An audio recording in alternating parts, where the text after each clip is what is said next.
Hey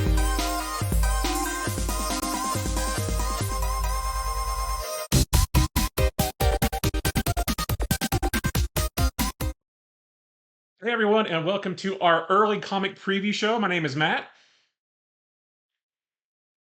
Uh, I think I misplaced Andy again. Oh no, actually, Andy is on vacation this week, so it's just going to be me today. But we still wanted to bring you this early comic preview show to let you know about some of the biggest and best books that you can pick up in your shop this week. Normally, Andy and I do 10 each. So for today, I've just got 12 for you, but still some really, really good books, some really exciting ones, especially this one right here I'll talk about in just a second. But before we get started, I just wanted to let you know about our website, infinityflux.net. Any of the books you see in this video right now, you can go and order them. They will be shipped right to you. You can also look ahead to the future, create pull lists. You can order anything that's coming ahead in the future. When you do that, you get 10% off of your order. So that's a really great way to save on some comics. And you can also use promo code I love Flux to get an additional 10% off of your order. That is a one-time use code, but it does not expire, so you can use it for books today. You can use it for books that are coming in a week or two, and that does stack with the 10% pre-order bonus as well. So you can get 20% off or close to it anyway if you use this promo code I love Flux. So anyway, let's get to the books because, like I said, there's some really big ones, really exciting ones this week. And we are going to start with the one that I was most excited about, which is Spider-Boy #1. This book, I've been waiting for this. I know Andy's been really excited for it too. I've been waiting for this one for a long time, and it's finally here. So this one is written by Dan Slott, and the art is by Paco Medina. And there's also a backup story, and the art on that one is by Ty Templeton. And this book is really, really fun. So I'll try not to spoil too much of it for you, but I will tell you that it starts with a team up, like right off the bat. You see Spider-Man and Spider-Boy teaming up to fight against a villain who we have never seen before, but who Spider-Boy says is one of his most deadly villains. I don't want to tell you anything about the villain because it's more fun to read it for yourself, but it does that villain and their fight does allow the opportunity for a lot of puns, which I love puns. I think they're hilarious. So that added a really nice element of humor to the book. There's a lot of humor between Spider-Man and Spider-Boy. So the big fight takes place right off the bat. After that fight is over, Spider-Boy sees the front page of the Daily Bugle, and it's an article about him, and it shows a picture of when he bit Electro. I think from Spider-Man #11, and he's got the teeth out and everything like that. And it kind of frames him as a monster even though he's small, right? It says, it talks about how he's a monster, and it's kind of making the citizens around the city nervous. So Spider-Man goes to talk to Joe Robertson about it and said, "Look, man, can't you do anything about this? He's just a kid. He's not hurting anybody. People are scared of him for no reason." So they come up with this sort of award ceremony to reward Spider-Boy for saving the place that he saved at the first fight at the very beginning of the issue. So there's people there. The Daily Bugle is there. He's going to get this nice award. But during that award ceremony, another villain shows up that we've never seen before. But this villain has ties to Spider Boy's past, like how his origin story, basically, like how he got his powers and all that. Now we've seen some of that in Spider-Man #11 already, but I get the sense that there's more to learn still. Like we still don't know everything yet. So that villain shows up, and Spider Boy has to deal with him. And the first story in this book is actually kind of a nice one and done. Like there's a beginning, middle, and end. It doesn't really end on a cliffhanger, although there is a through line story of, like I said, more information to learn about him.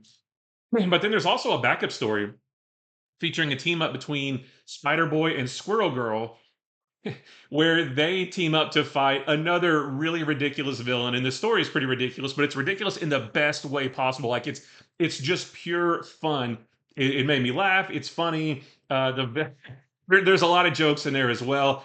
So that's a great backup story, and I do believe that one is to be continued in the next issue. But the main story, the villains that he fought and everything, that one pretty much wrapped up in this, and then there'll be another story next issue. So just a fantastic start for this awesome new Spider-Boy series. Like I said, Andy and I have both been waiting for this one for a really, really long time. And it's finally here, and it's everything I hoped it would be. It's just pure fun. It's not wrapped up in all the other stuff that the Marvel Universe is doing. It's just kind of doing its own thing, and it's just like I said, it's just really really fun. I recommend it quite a bit if you're a fan of Spider-Man, if you're wanting some fun spider stories. I recommend this one quite a bit. So that's our A cover right there. We've got some really cool variants. We have this nice Campania variant right here featuring Spider-Man and Spider-Boy. We've got this uh, negative space variant from John Tyler Christopher. Very cool there. Here is one of my favorites, this very nice Carrie Andrews foil variant. I love that one. And this is a nice Vecchio homage variant to Amazing Spider-Man #1. You can't start a brand new series without having a Scotty Young cover, and that one is fantastic. Kind of a take on kind of a send up of like the Miles Morales imagery from the movies because he's actually upside down, right? Like he's floating upwards basically. And then we have this local comic shop day variant. This is the Campania cover, but it's all black and white in the background, and this is specifically for local comic book shop or local comic shop day right there. And then we have this really cool 1 in 50 Aja variant that we are selling for $50. That one is super nice. And one is super nice, and I know somebody out there is going to want this one, right? This is the Virgin 1 in 100 Ramos cover. This is the same as the A cover, but just a Virgin cover. This is a one, like I said, it's a 1 in 100, and we're selling this one for $100. This one's super tempting. Like I really want to get this one, so I know somebody's out there is going to snatch that one up. So bear with me just a second. I'll get some more cool books out, ready to look at. So our very next one is another big one that both Andy and I have been really looking forward to, and everybody who's been reading the Ultimate Invasion series, I think, has been waiting for this one for some answers. Right? What is the new Ultimate Universe going to look like? So we get a little bit more clear picture of that in this. This is Ultimate Universe #1. Now this is a one shot, and I don't believe we get any more Ultimate books until Ultimate Spider-Man in January, and I'll talk more about that in just a minute. But yeah, Ultimate Universe #1 right here. This does follow on the heels of the Ultimate Invasion 4-issue storyline, or 4-issue miniseries, excuse me. This one is set 2 weeks after the end of Ultimate Invasion. And if you read that, and I do recommend reading that before you read this, or you will be wildly confused. But at the end of that miniseries, the Maker's big domed city sealed shut, and all of the heads of all the different factions, I guess you'd call it, that sort of run the world that we learned about in Ultimate Invasion, all of those guys are trapped inside this dome. And the Maker said that the it wasn't going to open for 2 more years, right?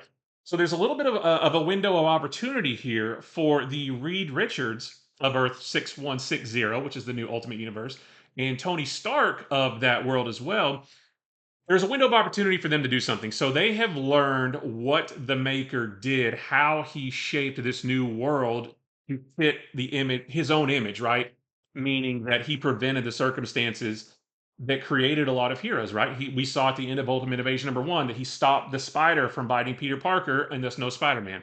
He delayed the launch of the Fantastic Four, and thus they missed the cosmic rays and didn't get their powers. I think he did something with the Hulk. So he did a lot of things to prevent the heroes from popping up in this world the same way they popped up in Earth 616 and a lot of other places. So the Reed Richards of Earth 6160 and Tony Stark learned all about that, and they have a plan to set things right. They want to, the Maker prevented those circumstances from happening. Well, they want to make those circumstances happen so that they can set the world the way it should have been. And one of the ways they're going to do that, or the first thing they're going to do really, is they're going to get Thor's help. And we've seen some images, some preview pages. We've seen some of the animated trailer of them breaking out Thor. Some really cool stuff. They're going to get Thor's help to do all this. And I don't want to tell you what their plan is. Again, I want to leave this for you to read on your own. But I will tell you that their plan does not involve time travel, because the first thing I thought of was, oh, they want to set the world back the way it was. They're going to go back in time. They're going to prevent the Maker from preventing those circumstances, right? Well, it's not like that at all. They have an entirely different plan that does not involve time travel. We saw in the announcement of or the little bit of news we got for the upcoming Ultimate Spider-Man book the other day. We know that Peter is actually going to be older when he starts being Spider-Man, and I'm pretty sure he's already going to be Mary Jane married to Mary Jane. I'm pretty sure he's already going to be married to Mary Jane by the time he starts being Spider-Man. We get a little bit of a hint at that. Tiny, tiny little bit of a hint of that in this. And there's also something big that happens in this, a big event that happens that that made me question it. Like there, because we still get a lot of questions this, right? Like we get some answers. We see how the heroes of this earth may start to form, but there's still a lot of questions. So this thing happens near the end of the book, and I was like, what is that? What are the what are the effects of this? And I guess maybe we'll see that in Ultimate Spider-Man #1 coming out in January. Although it'd be a little bit weird. It's kind of a weird book to get those to see those effects, but maybe it'll happen. So still a lot of questions for this book, but the Ultimate Universe, the new Ultimate Universe, is starting to take shape, and we get a little bit more of a sense of what's to come and how it's going to happen in this book. So I really, really like this. If you read the Ultimate Invasion miniseries, definitely don't miss this one because things are getting closer to that new Ultimate Universe. So that's our A cover right there. Here is our Caselli variant, and that's what Thor looks like in the book. That actually may be page or a panel from the book. Great art in this, by the way. So really cool variant cover there. We have this Ben Harvey variant, and then we have this Lionel Francis Yu variant as well, featuring Captain America, Thor, and Iron Man of this new art. So very, very cool, very, very interesting. I cannot wait to see more of that. And like I said, I guess we'll have to wait till January for Ultimate Spider-Man. So next up, we've got the return of Superman 30th anniversary because it's about that time. It's been about 30 years since we've seen the return of Superman. Recently celebrated the we celebrated the anniversary of the death of Superman, and now we're looking back at the return of Superman. So this is cool because this features 5 different stories written by all of the greats from 30 years ago, from that era. We have a story called Legacy, written by Dan Jurgens, and the artist by Travis Moore, and that's kind of our main story of the book, where Cyborg Superman is attacking Star Labs. And while Lois is trying, Superman's off world, the Justice League isn't available. Like nobody's really around to stop Cyborg from what he's doing. So while Lois tries to figure out, why is he doing this and what's it all mean, she comes across an old journal of Perry White's from when from when the 4 new Superman appeared after the death of Superman. You had Cyborg and the Eradicator, Superboy, and Steel. So she found Perry White's journal from around that time, and he had a lot of notes in there about his thoughts about each one of those from back in that time, and then it leads into 4 different stories that take place around the time they first appeared. So the very first one is a story called Speed, written by Louise Simonson with art by John Bogdanov, and one of the greats from that era. And this one focuses on Steel, and it features him stopping a gang from shooting up the streets with all this high tech weaponry. We get another story called "He Had Me Thinking He Was Superman," and this is written and drawn by Jerry Ordway. And this one focuses on the Eradicator and Perry White. When again we're reading his notes, Perry White actually witnesses the Eradicator using like excessive force to interrogate a bad guy. And Perry White kind of sort of talks him off the ledge a little bit, sort of calms him down a little bit. There's another story called The Metropolis Kid, written by Carl Kessel, and the art is by Tom Grummett. So that's your classic Superboy team from the 90s. And again, the narrator of these stories are Perry's notes from that journal, and in that he's talking about how brash the young Superman is, but how he can see how the public loves Superboy because he's so confident, but he's still young, he still makes mistakes and things like that. And then there's another story called Betrayal, which written and drawn by so it's written by Dan Jurgens, and the art is by Dan Jurgens and Brett Breeding, another classic team there. And this one is centered all around Cyborg Superman, and with the title Betrayal, you can sort of figure out what that's all about. But yeah, but all in between each one of these stories, the other 3 Superman, so Connor Kent, Steel, and the Eradicator in like this holographic form because he's actually trapped in the Phantom Zone right now. They actually show up current day to fight Cyborg Superman while he's attacking Star Labs. So it's a nice little bit of current day stories with those characters, and then sort of flashbacks to when those characters first came around. Now those stories are actually a little bit updated because it's talking about, like, in the Superboy story, that people have iPhones and they're recording him like this, and it's talking about how he's doing things that go viral on the internet and gets a lot of likes on social media and stuff. So they did update the stories, but they are set when those characters first came out. So it's a little bit of time tomfoolery right there. But super good if you like that era of Superman like I do, then this is definitely a cool one to get. It's just cool to see stories focus on all those characters and bring them all back together again, especially with the classic creative team. So I really like this one. So that's our A cover right there. Now we've got some cool variants for this one because these are nice homages to the variants that came out back in the day.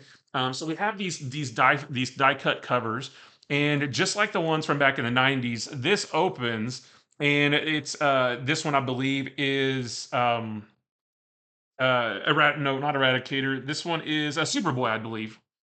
So you open this up and you see Superboy with this S on his chest right here. So we've got that one. We have this one that I believe reveals Steel.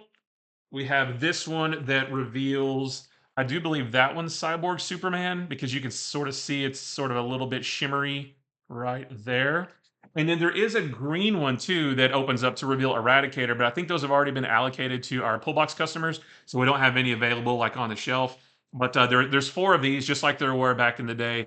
Same colors, same versions of Superman underneath. So those are really cool.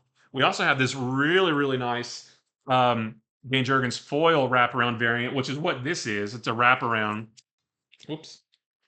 So you can see here, nice wraparound variant by Dan Jurgens. And then this is the foil version of that, which looks really, really good. And then we have this really cool 1 in 25 Walker variant that we're selling for $25, featuring Superman when he returned in his black suit. Didn't quite have his powers yet. He had to bring out the big guns, that kind of thing. So yeah, just a really cool trip down this, memory lane. Nice nostalgic book, but also, giving us some fresh, updated stories as well. So the next one we have is a book called Blood Commandment. This is a new one from Image. Right? Yeah, Image.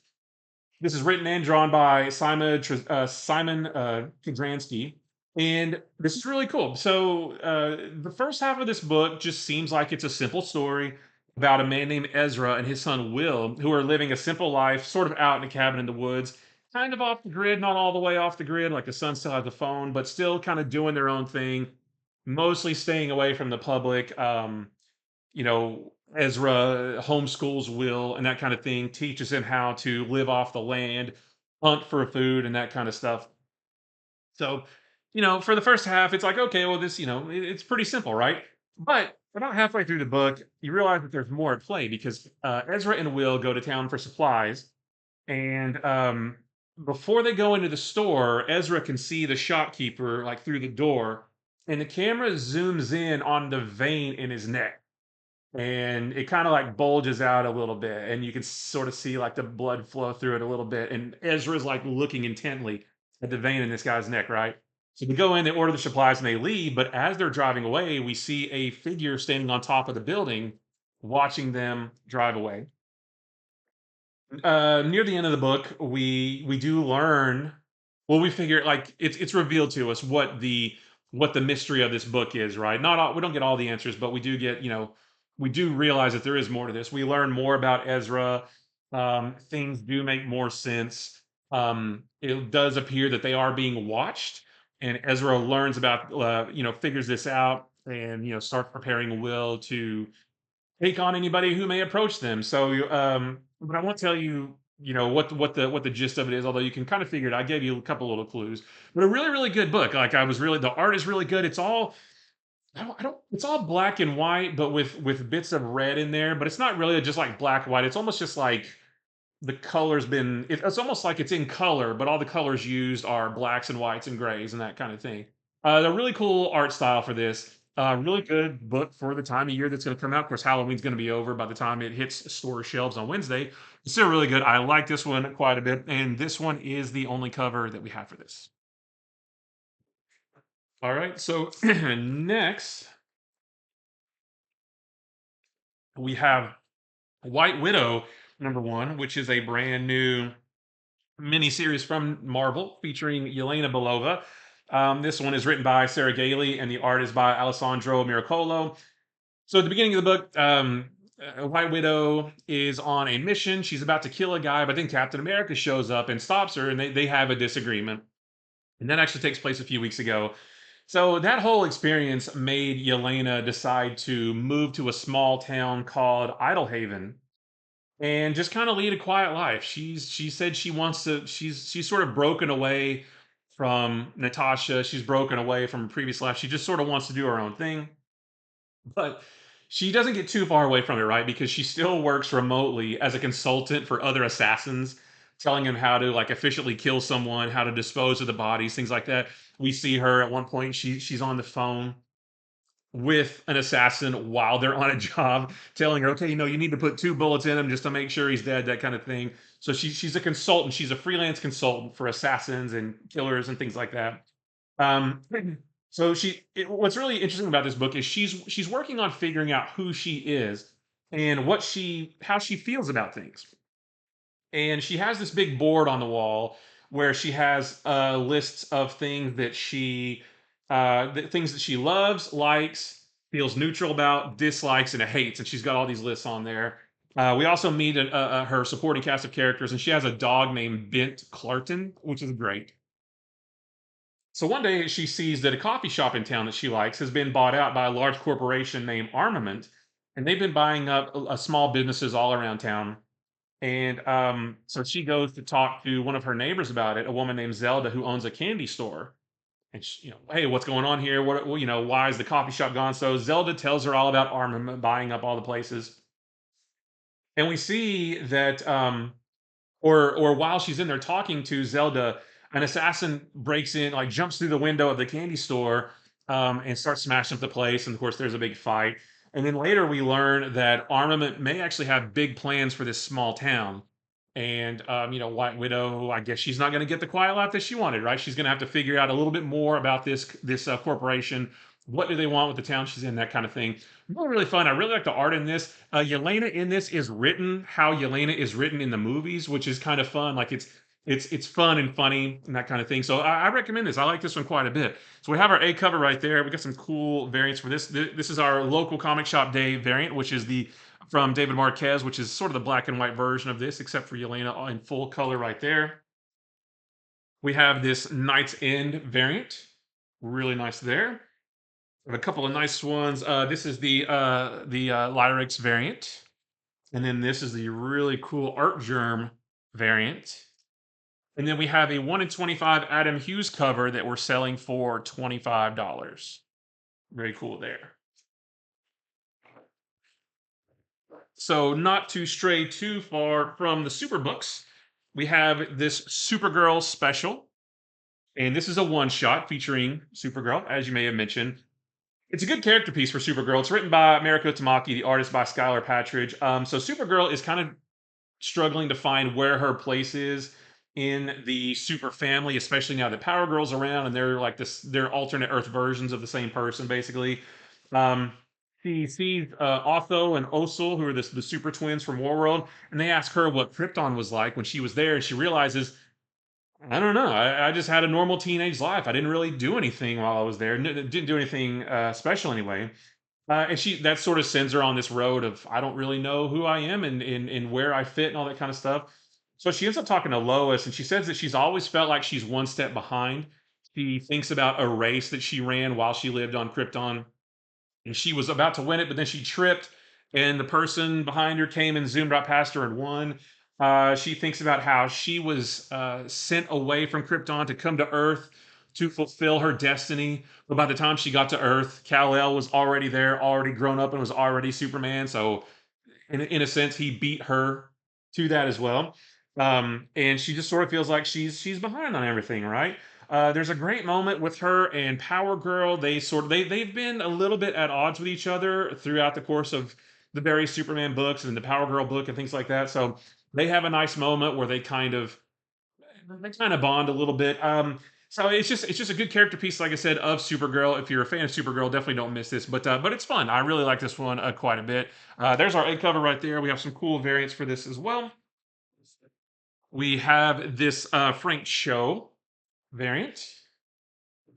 We've got a Will Jack variant, and then a really cool foil Will Jack variant. And then we've got this 1 in 25 Perez variant that we're selling for $15 with crypto on the cover. Very nice there. Our next book is Canary. This one is really good. So this one was a digital first. It's written by Scott Snyder, and it was one of his Comixology originals. So it was released on Comixology first. The art is from Dan Panosian, and the lettering is from friends of the store, Richard Starkings and Tyler Smith. So some big talent all the way around on this. So this is $4.99 and collects the first two issues of the book that originally came out on Comixology. So it's set back in 1891 in the Utah Territory. There's a U.S. Marshal named Will Holt. He's investigating the murder of a teacher who was just like randomly murdered by one of her students, middle of the day, middle of class. Good student, just all of a sudden gets up and cuts her throat. So he's investigating that. And it seems like there's been a lot of murders like that around the area lately of seemingly good people just out of nowhere killing people.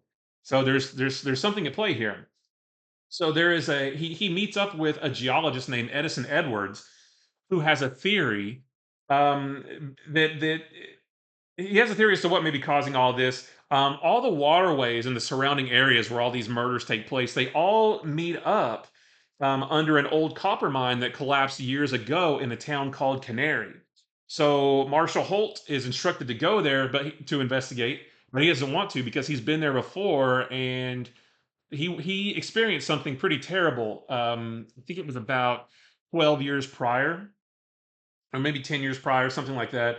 So he's really reluctant to go there, but he does go. He meets up with Edison Edwards, and they also meet another woman named Mabel Warren, whose father owned the mines that collapsed. And he was kind of known for being a little bit careless in his business practices, cutting corners, not being extremely safe, that kind of thing. So the three of them are going to team up to figure out what's causing these murders, right? What is it about the town of Canary? What mysterious thing is it in the mines? Because Edison mentions that that mine is a copper mine, and those mines usually only go down a few hundred feet.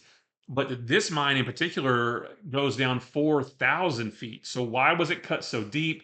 What's down there? Does it have anything to do with these murders? That kind of thing. A really, really good book. Kind of a nice it's a good western, but it also has a very supernatural feel to it. We'll learn more about that, I guess, as the issues come out. But very, very good. So we have our A cover right here. We got some really cool variants. This is a Panosian variant. Here is another Panosian variant with a finger instead of a cigar. I didn't notice that right at first. Here is another Panosian variant. We have what looks like the A cover, except this is nice and foil, kind of stamped foil, so that's really cool. We have a 1 in 10 Rios variant that we're selling for $8. And then there is a 1 in 25 Thompson variant that we're selling for $20. Very, very cool. I like this one quite a lot. If you're looking for a good supernatural book, especially for the time of year it is, I recommend that one. Speaking of, well, this doesn't. Well, yeah, this does have a supernatural bent to it. So this is a book called Unnatural Order, written by Christopher Yoss, and the art is by Val Rodriguez. And this story is set around 54 BC, maybe a little bit later.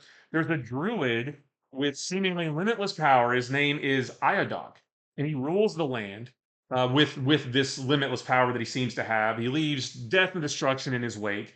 And there's a group of warriors that band together to defeat him. There is Octavius, who's a Roman soldier. There's Caden, who is a thief from Hibernia. There's Edgid, a warrior woman from Britain or Breton. There's Gunther, who's a barbarian, and then there's Adrena, who is a witch type character. She has like strange mystical abilities. They receive word of a prisoner to the south who even the druid fears. This all powerful druid is scared of this prisoner to the south. So they decide to split up. Two of them go after the prisoner to free them and get their help. and the others go to destroy a magical tree that is said to give the druid his power. So, they're going to try to divide and conquer, take him down two different ways. At the end of the book, they do find the prisoner, and it's very obvious that the prisoner is not of this time. And I won't say anything more about that. And that's not too much of a spoiler because that was in the solicitation as well. But when you see the prisoner, you know that they're not supposed to be there, right? They don't quite fit in with these other characters we've seen. So a very cool, I guess, period piece, but a long time ago period. But very cool. Again, spooky, supernatural. This druid, we see a little bit of him, and he does seem to possess some kind of supernatural magical abilities. He can set people ablaze just by looking at him, that kind of thing. So really, really cool. And it's also, it feels kind of almost like a fantasy book too. You've got your party, you've got your barbarian and your thief and that kind of thing. So it's really, really good. I like it a lot. So we've got our A cover right there, and then we have this really nice Hickson variant as well. Next up, we have Avengers number 7, which is the start of a brand new story arc. And the issue begins with the Avengers laying in defeat. They've been defeated. The city is completely destroyed. That's like page one. But we can tell that something is different. Something is a little bit off because Carol is in her old like black Miss Marvel costume with the sash and the mask and everything. Tony is in his destroyer armor, and the part that I love the most is Thor is in his like '90s costume where he had the head thing and like the thing that goes like just halfway down his chest. So you can tell it's like something's not quite right. The Avengers they're beaten down, but they get up and they give it a last ditch effort against this big giant monster. I think it's more like a big giant cosmic being kind of thing that is laid waste to them and to the city. They're not successful. Um, but then Wanda is the last one left standing, and she finally realizes that something isn't right. Something is amiss. And I'll leave it at that. But very cool. I wanted to, based on what happens at the end, I can't wait to see what happens in the next one. I want to see more about why this all happened, that kind of thing. So, just another solid issue of Avengers. If you've been reading this one is just as good as all the rest of them. And like I said, brand new story arc here. So we have our A cover right here, and we got some cool variants. This is the Knights End variant, and then this is the Castellani Avengers variant, which looks very, very cool. Yep. Good, good issue of Avengers. Speaking of new story arcs, though, we have Detective Comics number 1076, which is also the start of a new story arc, although it is a continuation of the Gotham Nocturne storyline, which kind of sort of wrapped up last issue.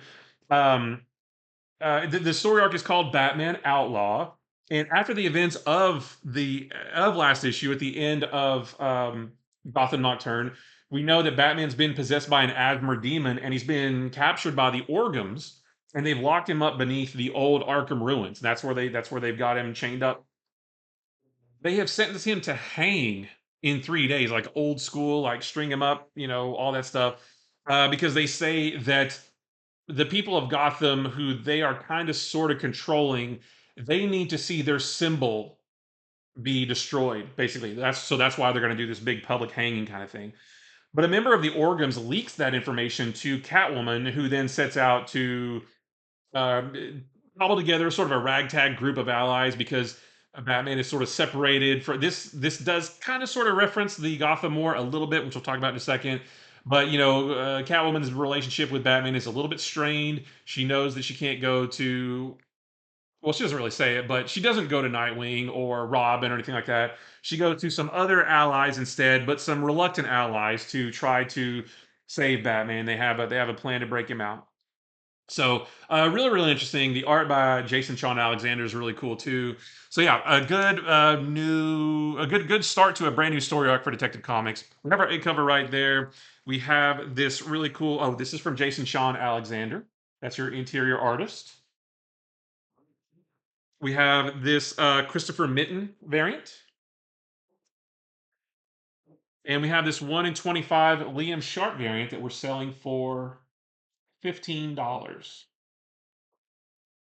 Good issue of Detective Comics. So staying with Batman for a minute, we've also got Batman, Catwoman, the Gotham War, Scorched Earth. And this is the very last part of the Gotham War storyline.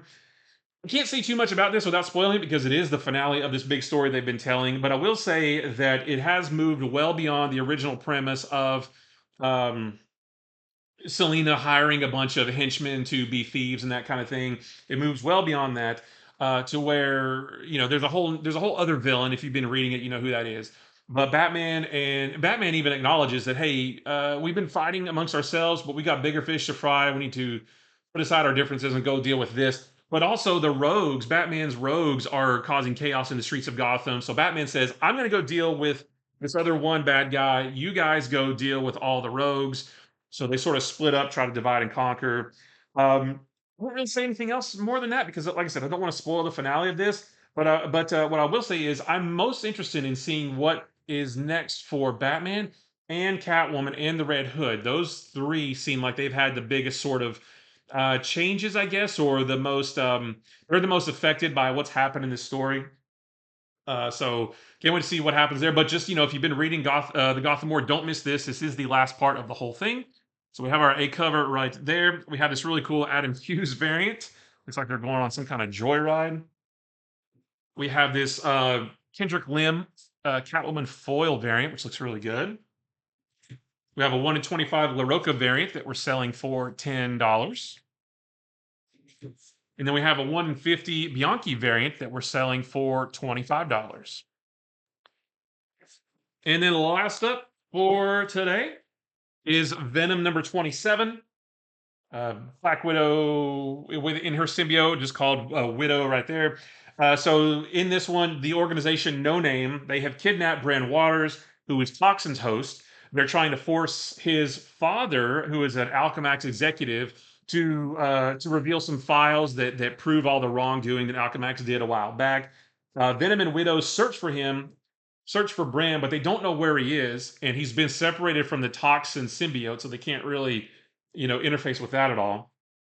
They do have a plan to find him though, but they have to hurry because No Name isn't going to keep him alive for long. They do plan to they plan to hurt him publicly to prove their point. So just continuing that storyline in Venom. If you've been reading it, don't miss it. We do get a lot more of Black Widow in her symbiote. So if you're a fan of that, we get a lot of that in here. So just another solid part of Venom. That's our A cover right there. We also have this Knight's End variant. We have a Bianchi variant as well. And then we have this really nice 1 in 25 Edgecure variant that we're selling for $35. And that is it, guys. That's going to do it for today. Thank you so much for watching. Again, head over to infinityflux.net where you can order any of these books right now, or you can pre-order some books that are coming soon. Also, be sure to stick around. Andy will be back. He and I will be here on Wednesday to talk about the top 10 books that are on final order cutoff for this coming weekend. So stuff that you don't want to miss out on. It's going to be really, really cool. So again, thanks for watching. And until next time, I will see you later. Bye-bye.